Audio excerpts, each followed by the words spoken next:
I'm Natasha, and I'm Red.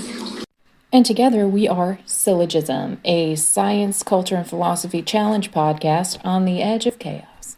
This season, we'll invite guests of varying expertise to playfully investigate Howard Gardner's theory of multiple intelligences. Each episode will explore a particular type of intelligence according to Gardner. This week's challenge was to create an original work of visual art to assess our visual and spatial intelligence according to Howard Gardner's theory of multiple intelligences. We invited artist and comedian Cas3y to help explore the idea of evaluating subjective qualities of art. Casey loves injecting a bit of science into his art to make all kinds of monsters, just like the one he created when he told Brett he loved his painting. Enjoy!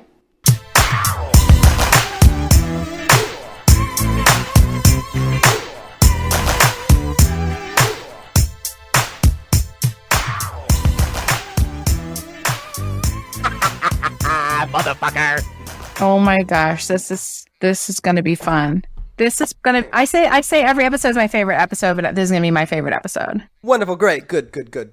Someone sent me your Jeffry Bezos video, the clock inside of a mountain, and yes, I was like, that's it. I love that. I love that, by the way, because I've been a huge fan of like the Long Noun Foundation forever. So yeah, when I saw it, I was like, this guy is awesome. One of the cool things about it is, I mean, the first people to think about how human civilization could be on the brink of some kind of disaster and how we have to think about how we would survive over the course of millennia. And so the clock itself is designed to be a 10,000 year clock, longer than any previous civilization has ever existed, and probably longer than we will survive. I often think about things and how far they will go in the future. In fact, that's what a lot of my series on TikTok is, drawing art and drawing imaginary scenarios where the future might come and what it might look like. And I did a follow-up video on that where we talked about some of my favorite ones, some of my favorite time capsules for the future.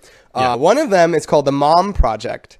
And it's a guy who bought a salt mine, I think in Turkey, and he's just started writing down everything he could find on the internet. And he's written it all down on clay tablets, and he's put them in stored boxes where the salt mine will eventually be crushed within 50 years, and it'll be sealed in. It could last a million years. But it's like, also the internet is mostly porn, so he has a record of that. 50,000 years from now, some sentient organism will stumble upon this. It's a meme. It's like a prank we're playing on future civilization.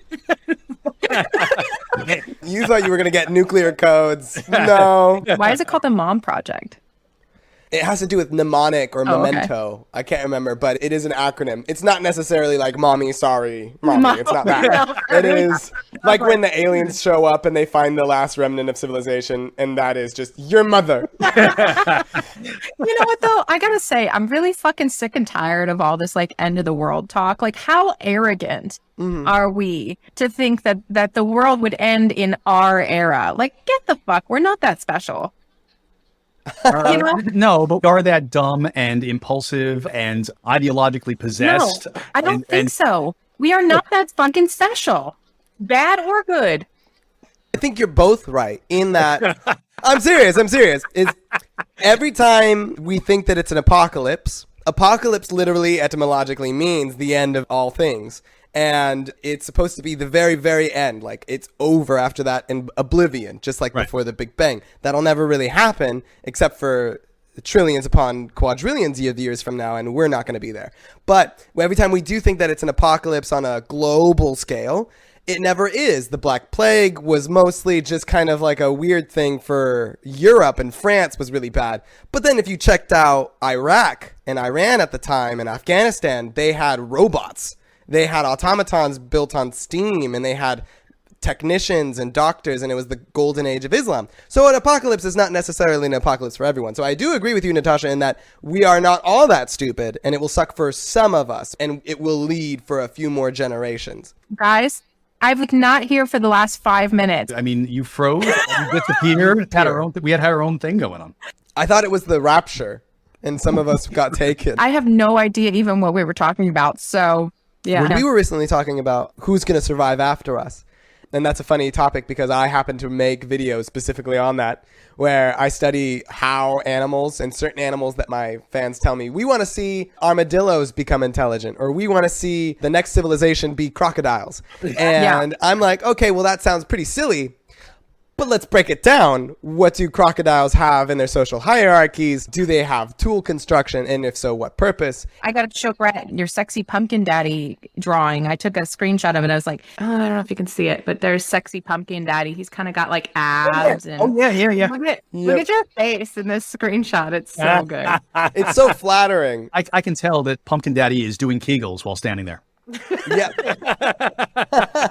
So this to me, like what you do, you basically take the cultural zeitgeist, all of people's like fear and the horror and intrigue, and you basically like turn that into really fucking cool art.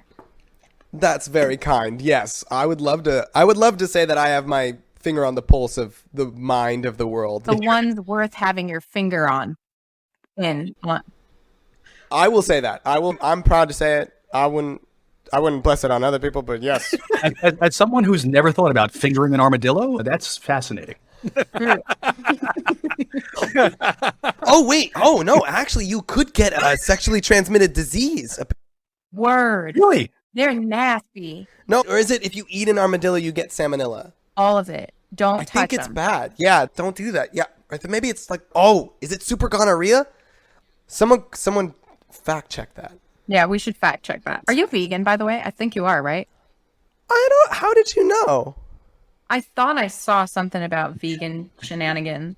Yeah. I'm not a Facebook vegan. I think that's a term I want to keep spreading, is that there are people who very much in your face about it and want everyone to change. This is another quirky thing that Casey happens to be. So you're a raccoon, basically. Right, yes.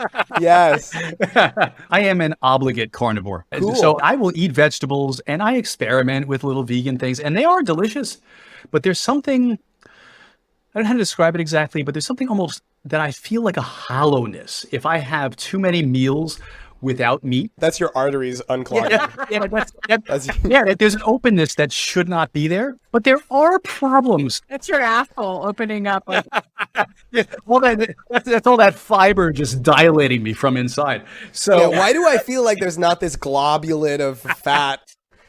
I don't feel like I'm having a heartburn right now. I think if I had responses to food that made me feel anything like that, I would change just because I would have to. I don't want to be uncomfortable for having eaten. this is like the intrapersonal intelligence challenge, which is coming next, like preview to like Brett's lack of like body awareness. I would say it's the complete opposite. People who are hypersensitive to what's going on in their bodies wind up being imprisoned by that hyper awareness. So I would say that being too self-aware is a kind of handicap. That's a very interesting perspective from someone who does not have that perspective. That's great. So would you eat the lab meat then, like when it comes out? I hope they get it right, but I've watched too much Blade Runner and Soylent Green. Well, I'm very lucky to be vegan right now. Nowadays, there's a little leaf symbol next to the one for me, and I know exactly what I want, and I don't have to decide on anything. And I'm like, there's only 2 options? Wonderful. That's less decision-making skills for me. That's a really good point. So, for instance, if you go to the Cheesecake Factory, they have a menu so vast that it's almost like as big as the Library of Alexandria. And then no matter what you eat, you're always dissatisfied because you could have had that other thing. So, there is something to be said about limited choice. That's why when you go to an exclusive restaurant, the chef is making what he's fucking making and you're going to eat it and you don't get a choice. I think this is a good segue into our topic because I think it's a work in progress. All art. I think if you think about like our current food landscape, food is a lot of times an art and it's a process, right? We don't have a finished portfolio necessarily on human consumption. We have what Howard Gardner calls a processfolio. It's like, that's what he... I'm sorry. Sorry, I don't know what that was. Brett likes to cough and call bullshit instead of just saying bullshit. He likes bullshit. That's his favorite little tick. So I was at this food thing the other night. I went to a thing at Andrew Jackson's home, the Hermitage, as one does in the South. And there was a like historical food talk that someone came and gave. And they said that when restaurants originated from the French Revolution, it was because all the chefs of the lords and lady motherfuckers, they had to flee and they didn't have any lords and ladies to cook for. So they went out and just started making restaurant food for people, like saying, we got meat on the menu, come eat today. You know, they Wow. like root vegetables are in season. And so you'd go like a vegan and you'd get like one thing. That's amazing. But now look at where we are. We're like coming down from the golden age of restaurants. Now we're eating vegan. A little bit. But I mean, and some of us like abstract art and some of us like impressionism. And, we all have our tastes. Yeah. But a lot of it, food is political as well. Art is political. All of this is a political stance. Yeah, I agree with you. I love the idea of the processfolio, but I also enjoy evolution. And in a specific sense with Darwinism, it is adaptation by accident. It's like we didn't intentionally create restaurants in that little story. So in the same vein, it's now adapted and evolved and diversified into different ecosystems and different cultures in different places. So it's very much like art in that it is political, in that immigration is a big part of restaurants and people coming to different melting pots. And in the same vein, art, of course, has always been political. Yeah, I just feel like things can be co-opted for anything. So it can be political, yes. And people who look at things through predominantly a political lens can somehow superimpose their little lens of politics on everything. And also it can be entirely something else and actually something meaningful stripped away of the politics. Because I think, unfortunately, politics is a kind of thing that is a kind of prism that makes you oftentimes lose the luster of the totality of a piece of art. Because you'll come to something with your lens, and your lens has got a crack in it, and you're seeing this little bit of light, and you think you see the genius in here, and it's political, and guess what? Maybe it never was. Maybe it's just you, and so you're seeing yourself in the art, and the problem with that is, if all you're doing is looking at yourself, you're just masturbating. I don't think so. I don't think so at all. I think you cannot separate politics from anything. Everything is political because what is the definition of politics except people deciding who gets what? Resource sharing. That's what politics So is. what kind of art do you look at? Because so like, for instance, I can see a little bit of agitprop and go, ooh, look, I recognize what that is being used for. That's intentional, though. And that's intentional. So the fact that someone comes to something with a certain kind of palate. So, for instance, if I go to a restaurant and I don't have a particular interest in the kinds of seasonings that go along with, let's say, South Asian cuisine, I may not taste it the way that you do. That doesn't necessarily mean that anything political is in there. The political is in you. Again, no. I love that you're both correct. I love that you're both correct. Because you said you weren't going to do this, Case. No. I know, but I see both your points because I've been to a lot of museums where you go there, and I have many a neurodivergent friend who go to museums and they don't want to read the blurbs because they want to play games and look at the funny paintings and say, let's try and find the painting that looks just like me.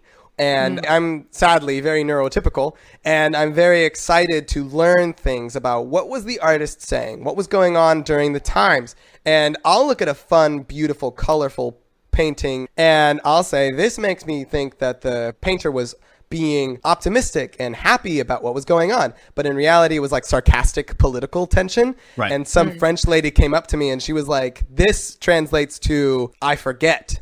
And I was like, oh, like j'oubliais, I forget, or to forget. And it was like, does it mean like you're forgetting your childhood or anything? And they're like, no, that's the name of a type of prison where you're dropped there and people forget about you. And it's all this outside background political information and sometimes not political information, because you're right too, in the sense that some people don't want to talk about politics and they'll have abstract art like a square and you'll see that and you're like, what is it supposed to mean? And there's a very big movement through modern art that's saying, it doesn't have meaning. It's not supposed to have meaning. And I wanted to make a space where you were free to not feel anything and just think that it's pretty because. So some things are meant to not have politics, but even the absence of politics is a reaction to politics. Sometimes. Exactly. And that's why you're both right. It's beautiful. This is why we call it syllogism, by the way, because we come together to create a new idea. If Natasha, then Brett. That's right. So, okay. So, yes and no. I like this because this is a summary of my entire analysis of Gardner's idea of visual spatial intelligence. That there are some components to visual intelligence that can be quantified. Art can be quantified in some ways, but then there are pieces that should and by definition will always remain subjective. Art is art because it contains subjective components. And Yes. so, well, you know what, motherfuckers, let's just do the challenge. I can't wait to see your art. Actually, When you're eating a fucking apple too, like what the fuck is this? Like, he's a vegan. I'm trying to make him feel welcome. I could be having a porterhouse steak, but instead I'm eating. we're in the goddamn top 10% of podcasts worldwide, and you're fucking eating on it. This is just disrespectful. What's the politics of me eating an apple, Natasha? I cannot. Are you gonna show the painting or not? I'm fucking gonna. Oh my Distraction. God! Oh, you can't even stand it. You can't wait. Okay, so distracting. Hold on. Yeah. You not look at the. It's still fucking wet. So. Well, that's what she said. That's I wish the resolution were better on this. Yes. There's an. Wow. It was an eye. So it was a lot of things. I love it. So I can talk to you about it. A big blob of paint went right in the middle and obscured a lot of the stuff that I did. A happy accident. Thank you very much.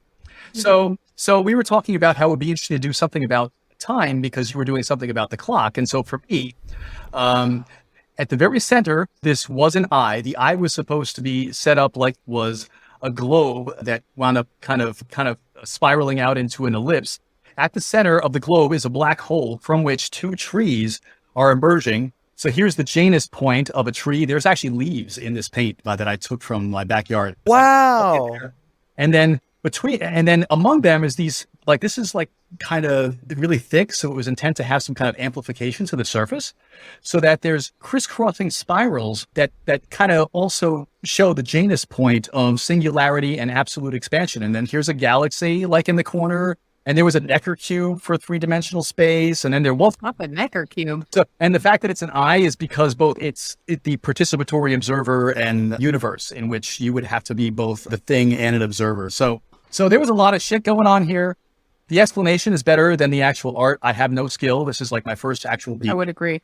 Wow.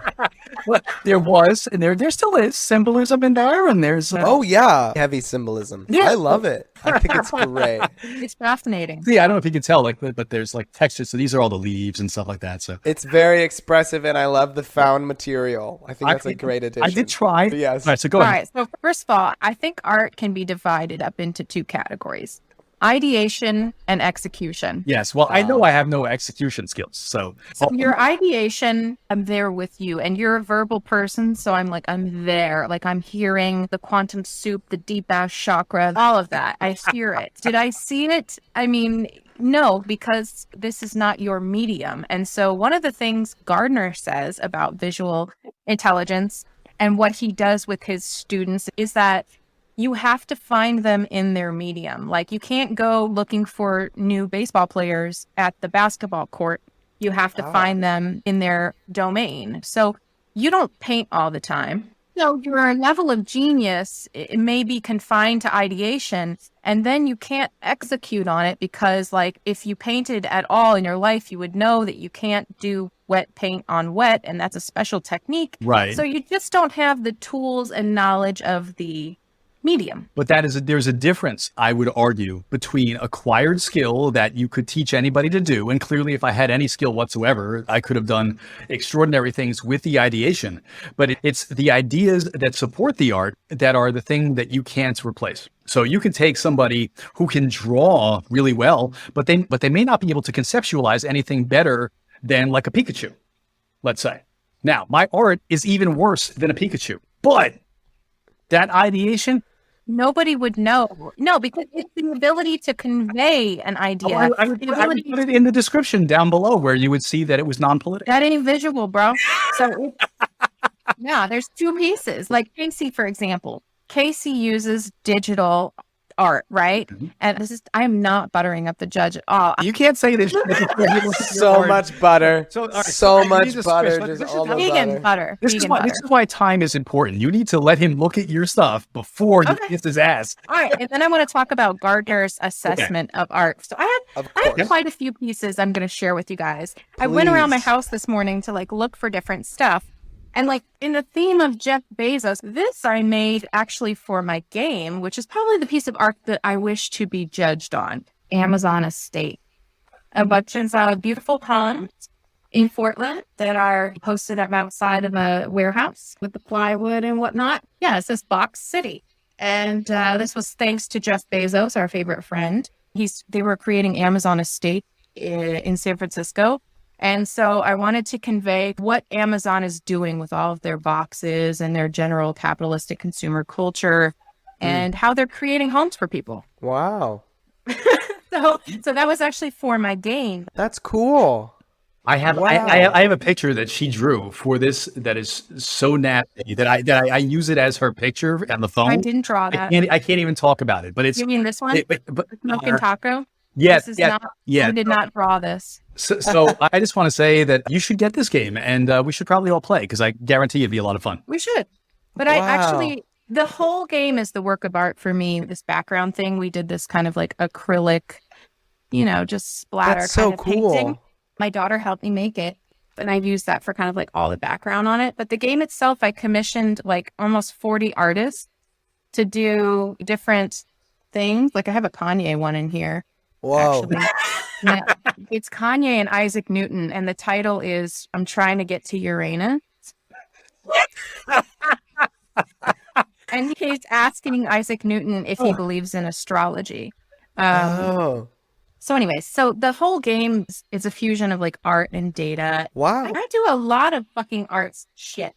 Yeah, I was about to say. That I've made too. I made these fucking curtains. I make shit. And I would say that we could judge me on this piece because I think it's like the most, it's marker, it's the most representative, but I love it. I think it's great. Those are the two pieces. Okay. All right. So if I'm the judge, we've got what did the sign say? The Amazon Estates? Okay. I love the Amazon Estates one because, and this might not be your first thought, but the color palette, the green and yellow, you filled out the entire canvas. And it's given me immediately this yellow-green sense of, one, these two are very close to each other on the color spectrum.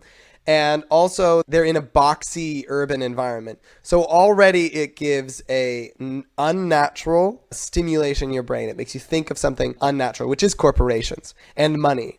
And I think that's a really interesting subliminal thing that comes about. I don't know if you were trying to do that, but it was really fun for my brain to kind of immediately feel this yellow and green. I think the composition of it, the fact that you centered it, you gave it dimensionality, which shows like you showed the faces of the cubes of the boxes. It shows that you have that three-dimensional visual in your mind. You can see like if you were going to flip the boxes, or if I were to say draw a box from beneath it, you would know how to do that.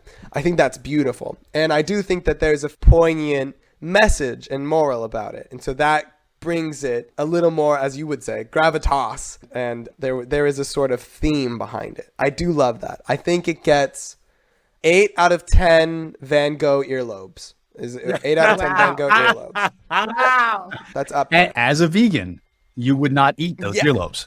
Completely off kilter sidebar. Did you guys hear that one of the executive managers of Impossible Burger is under investigation for biting a man's nose off? I'm going to bring the masses real meat. I need to bite it off someone's face first. It's very cartilagey. And I gotta tell you, these things, they taste pretty darn good. And they use like beets to make it look red, and then it cooks and it actually changes color like meat would. It is such a good stimulus. Talking about this, like we all didn't know it for the past 5 years. Like, astonishing to me because I'm not a vegan and I would never eat this if it wasn't for someone that I know who happens to say, "Hey, you want to give this a shot?" Well, thank you for buttering me up more right before. So most vegans, they wind up looking like anemic and they're just sad and something's missing from their life, and it's fucking meat. Just Butter me up, put me up, and then I'm trying to keep it neutral. Dude, right. Of course. Now we're back to square one. Got it. Right. But before I judge you, I was making a cheeseburger, and it was vegan cheese, vegan burger, and it tasted so realistic, which is almost, I kind of hate it nowadays that it feels so realistic, but I started to feel it that time. And I was like, why does it feel like I'm eating dairy for the first time in a year? And I'm like, stomach, you know that's fake cheese and fake burger. And they're like, nope, this is a real cheese and you haven't had it in so long. I knew what was in it, and it still felt so real that my body was like, come on, really? I did the Atkins diet some number of years ago, but you were not able, after a couple of weeks, to discern the difference in flavor between a diet soda and a real soda because you had to strictly drink diet soda. There is something to be said about how the body can trick itself into thinking it's having something that it really wants. I am like the guy in The Matrix where he says, I know this is a fake steak, but it tastes so good. Why did they make him sound so bad? I'm with you, guy. I'm with you. I'll join the agents. I don't mind. Well, screw Neo. Let's get that fake meat. It's because it's weak and anemic. Fake meat is a blue pill. One of the people I follow on social media who I don't agree with, but I love. I don't know why I love her, but I disagree with her on so much stuff. She said I'm gonna stop saying words like lame because it's ableist to say that's lame, or to say, oh, that's weak. It's ableist. And I'm like, someone who can't help but see everything as somehow political and just can't live. It's so lame. Yeah, it is lame. It is lame to worry about whether or not the breath you're taking could be stealing air from someone else next to you. At some point, you have to let it go. But also here, I have had a friend say this recently that I thought was really good. And I was like, well, you're being harmful to other people. And he said, good. We need harm. No, we need harm. Think about it. In a lot of cases, we need harm to push us in certain directions. For example, I'll give you some harm from yesterday. So Michael Shermer was on my podcast. We were talking about conspiracy theories and stuff like this. And he mentioned a book, The Elders of Zion or something like that. I had never heard of it. And then I'm watching this Kanye stuff and I'm like, where is he getting this shit? Started looking into this stuff. And I realized that Kanye was citing this book that is actually a conspiracy. It's a made up book. And I realized the harm that Kanye is doing might actually drive people to realize the anti-Semitism that we have in our culture, where it comes from, how conspiracies actually come about. So all the harm that he's supposedly doing might actually do us some good. I love you, but Kanye is a fucked up motherfucker. When someone that powerful uses his podium to say things like that, people aren't going to go back to the source and then say the source itself is conspiratorial. They're going to go back to the conspiratorial source and say that is the true source. That's why we have flat earthers. That's why we have people who don't think the virus is real. We shun them then and tell them you're dumb. But they have their own clade. And within that, they reinforce each other and it expands. So this is why hegemony is a good thing, because if we have an overarching power in society to say your ideas are fucking dumb, I mean, then that's what it is, bro. And until they figure a way to slither out from under the rocks, their ideas are dumb and we don't consider them and they're fringe. And there's a reason why fringe is fringe sometimes. And this whole let's normalize everything. No, let's not fucking normalize everything. Let the fringe shit be fringe shit. And sometimes we'll bring it to the main stage because it's actually good shit. But then we throw the rest of the shit, under the rock again.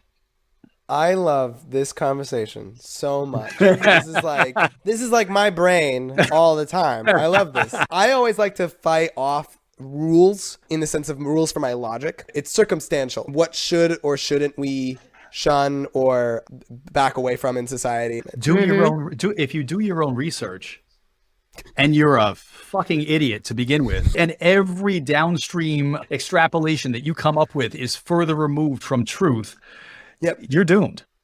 Exactly. I started shivering when you said do your own research. I was like, oh no.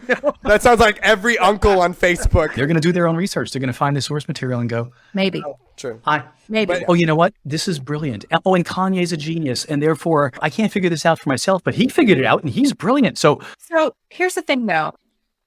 what Kanye is saying, there's a proxy to truth. Like there is some like weak truth, but to what he's saying, not about Jews necessarily, but about control and establishment. And that's why all these narratives are resonating with people, because he's not wrong. Like you say shit that goes against corporate media, you're smacked down. It's just he's made the villain like the Jews, and it's like, nah, the villain is kind of like the establishment. Yes. Okay. But, so you can point to the difficulties with establishments and point correctly to where they are, not grab on to the conspiracy that draws people to hate other people. Exactly. That is dumb. So having a kernel of truth is okay, but then if everything else is bad, your kernel doesn't mean shit. Yeah, I'm an optimist. I like to think. I like to think that the majority of people, while it is more silent than the loud or angry people, the majority of people will be like, all right, but that's crazy. See, that part was crazy. I like what he was saying before, but then you said that thing about that one thing, and I'm not onto that. So I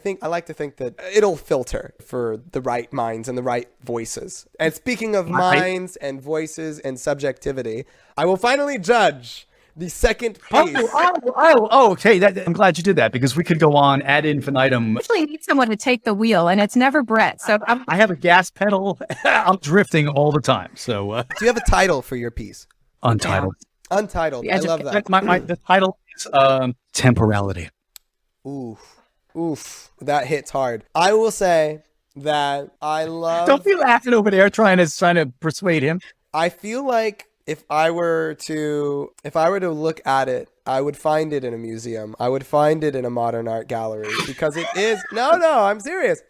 Expressionism is very big right now, and I'm a big fan of certain abstract thinker artists. It's almost a stream of consciousness on the paper.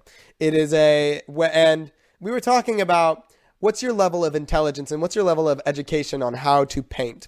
And would you shame a 5-year-old for picking up the finger paints? And Brett's not 5. Brett's not 5. But his level of education in painting is 5.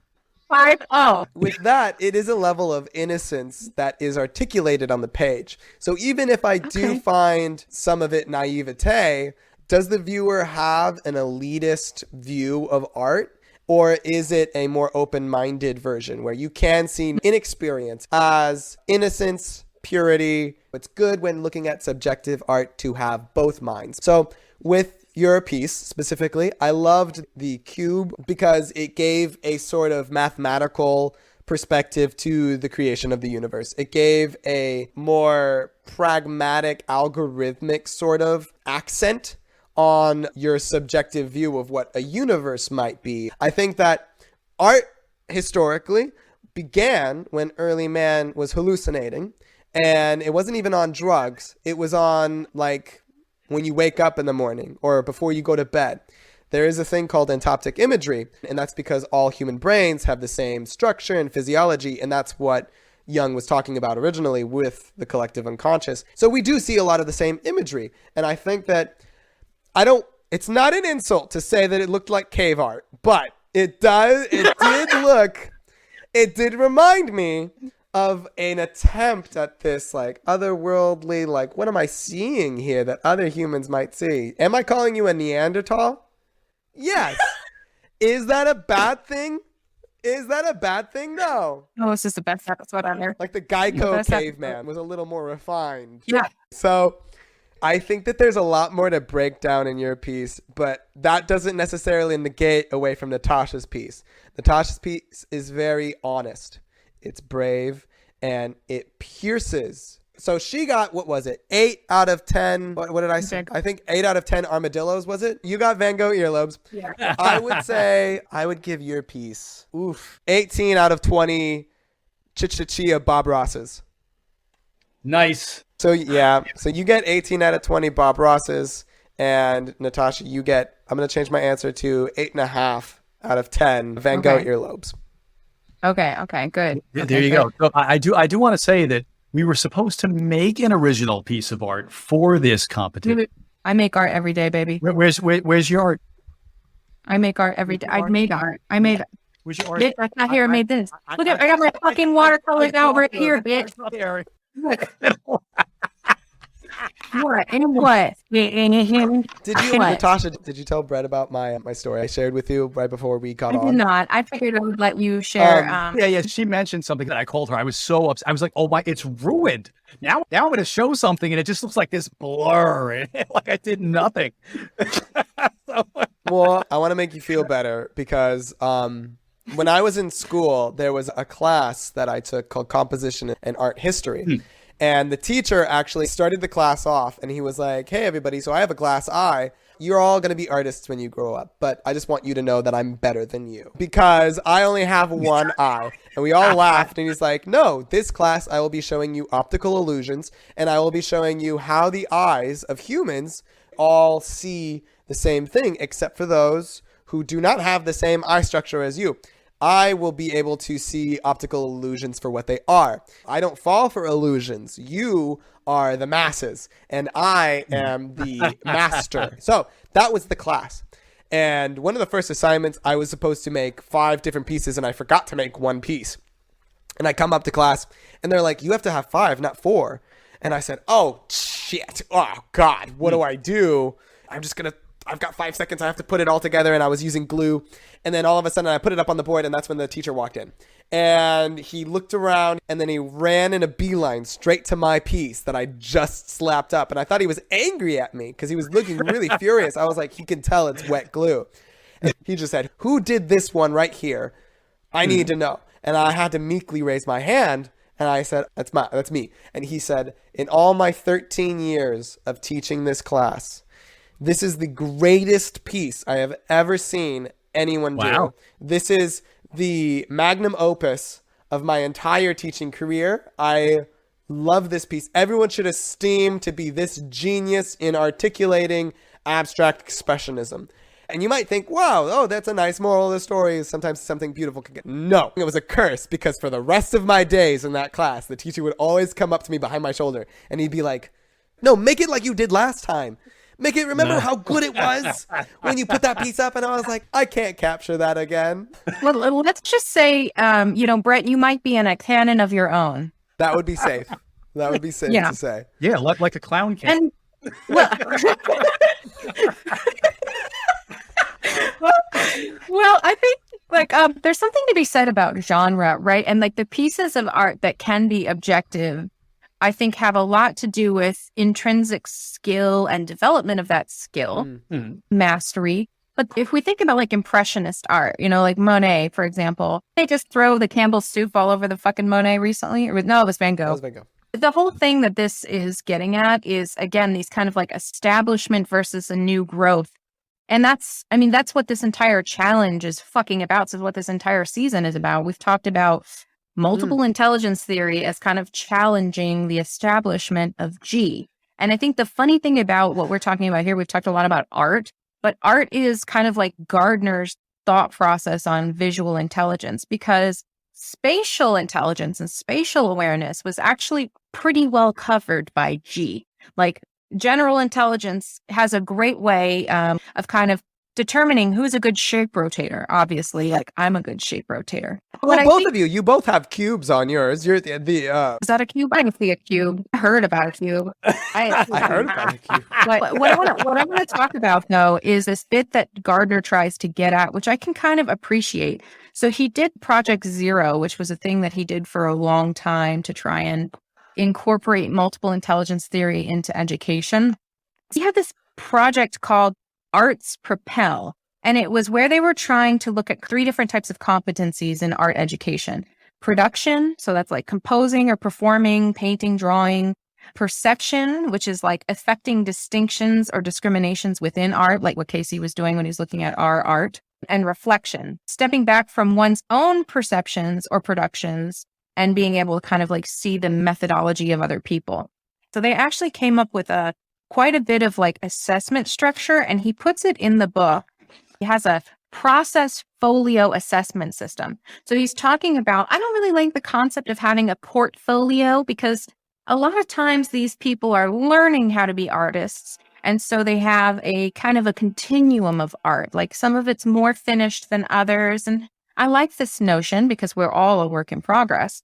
But then he has like very distinctive ways of assessing the art. And one of those is kind of like the completeness of it, right? So to use words like neurotypical or neurodivergent, we're talking about like establishment, hegemony, these kinds of things. If a piece of art is not complete, then it flies in the face of the status quo, of the typical, of all these things. But I think this is how we get to impressionistic art, because it's not complete according to the hegemonic structures. This is terrible. But the reason that speaks less to the technique, because they are skillful in their technique. They just made up their own fucking technique. But it speaks towards kind of the ideation that they're breaking through some cultural norm to create a piece that is political inherently, because to create a new genre or a new canon, it has to be political. You don't just fucking fall into a new canon. It's deliberate. So that's my 2 cents on Gardner. I think it's not just like, oh, it looks cool. No, there's a lot. A lot goes into making something look cool. And I would just say Impressionism, so the art is drawn in such a way that it is barely liminal. Like you are not supposed to really see these very loose structures that ultimately compose the piece that is designed for perception from some distance back. But you're also bringing yourself to it, because now you are seeing this thing and also perhaps what it might mean to me. And so it's almost like that really is what art is supposed to be in essence. They might have broken with some tradition, but in so doing, they revealed a more true form of art. The girlies that get it, and the ones that don't. I have a question about Gardner. Is it like a breakdown, like a scientific breakdown of how to analyze subjective art? Yeah, so there is that. I mean, you can analyze it from its like completeness and its technique. And also like you can measure art from like the consistency. Like, are you creating art every day? Are you improving upon a skill? Like those things can happen, but he's got 3 kind of domains. So production, reflection, and perception. So in production, is the student in control of basic techniques and principles? Again, this is subjective. Not with Brett. But it's not just like open air. So you're creating a construct to say, these are the techniques of a particular canon. And does the student develops work over time, evidenced by revisions that are productive and thoughtful. She pursues the problem in depth. She returns to a problem or theme from a variety of angles. These are things that are never going to be objective. You can try to make an objective correlate for expressing a feeling, but a feeling itself is metaphysical.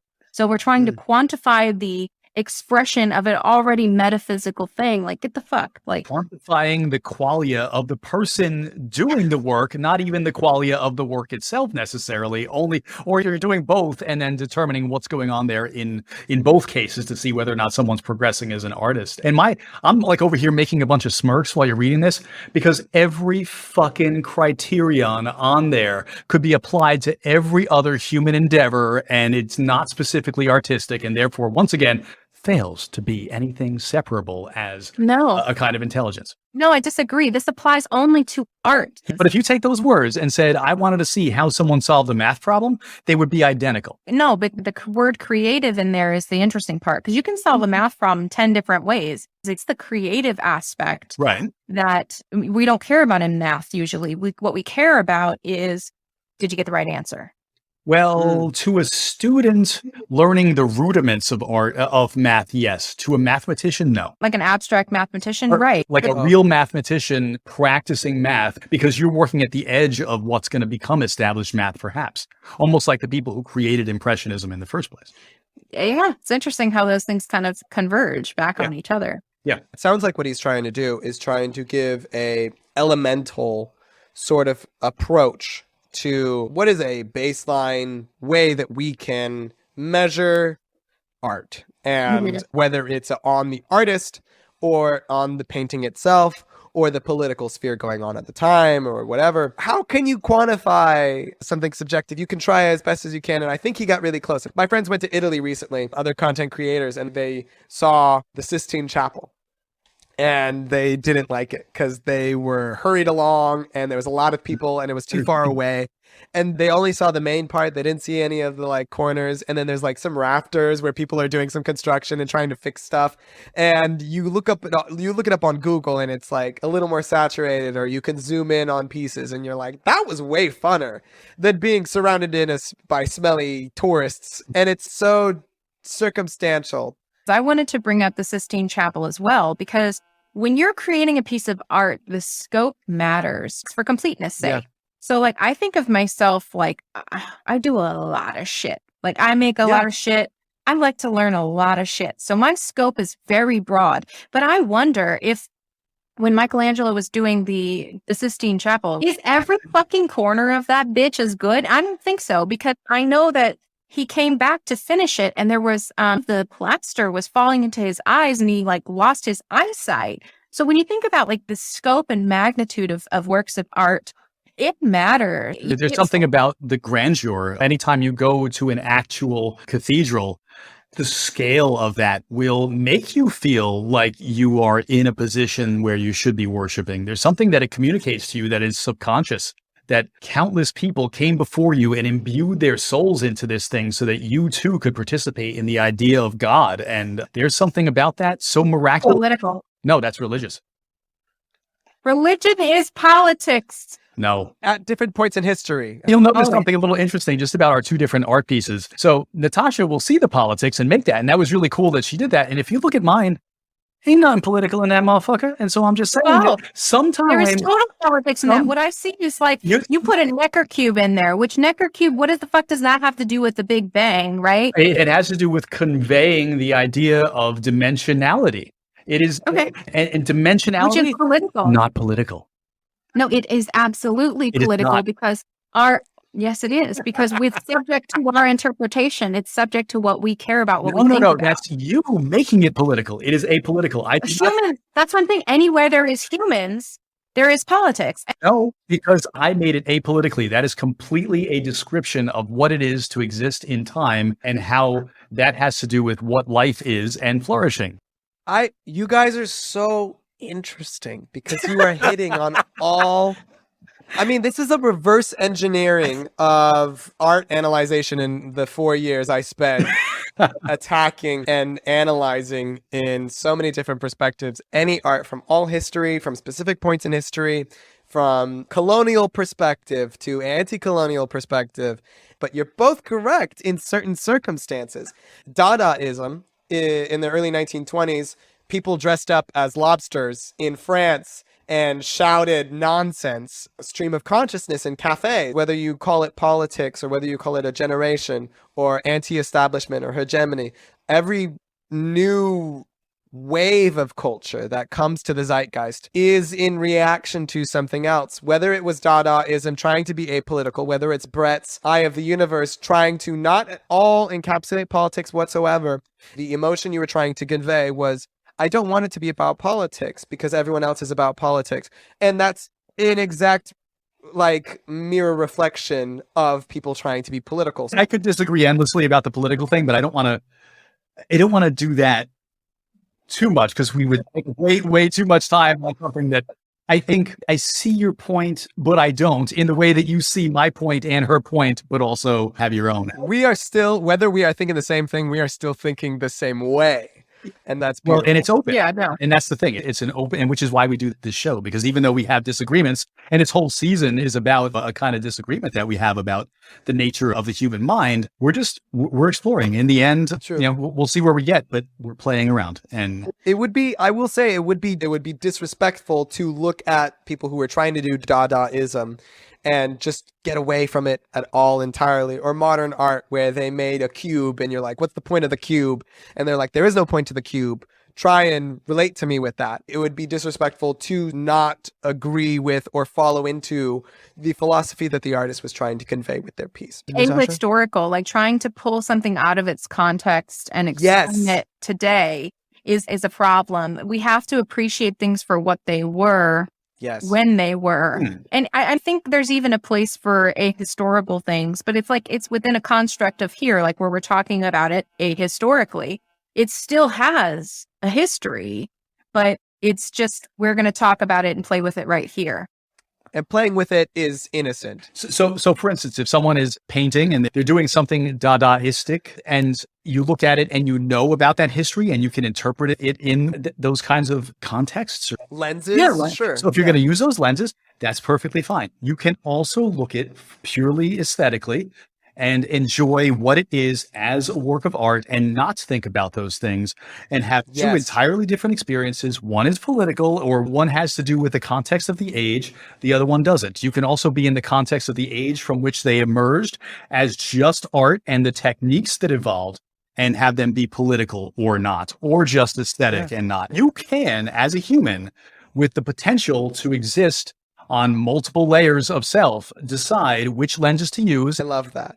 Do you guys know the word art inacreshable? Have you heard of this? This is, you said that before on the show. I didn't know what it. Yeah, Gertrude Stein said it to Hemingway. I don't know if she actually said it, but it was in Hemingway wrote about it, and he called something that Hemingway wrote art inacreshable, meaning unhangable art. Like, it's shit that you cannot put up. Like, it cannot be. And I used it probably in reference to my game. I made this game, and I made a choice to put the smoking taco as the very first motherfucking card you see. As soon as I was like, that's it.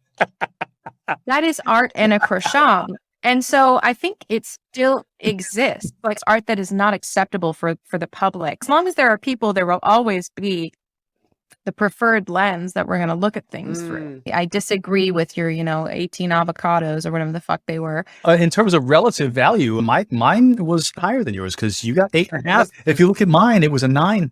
You got 8.5 out of 10. So, those are fractions. So you look at decimals. I gave you an 8 out of 10 Van Gogh earlobes. Yeah. Right. Which is a higher value than 8 divided by 10 is 80%. So you got an 80% on your test. Right. Now, what is 18 it's a divided 90. by 20 with it's a 90. Pets?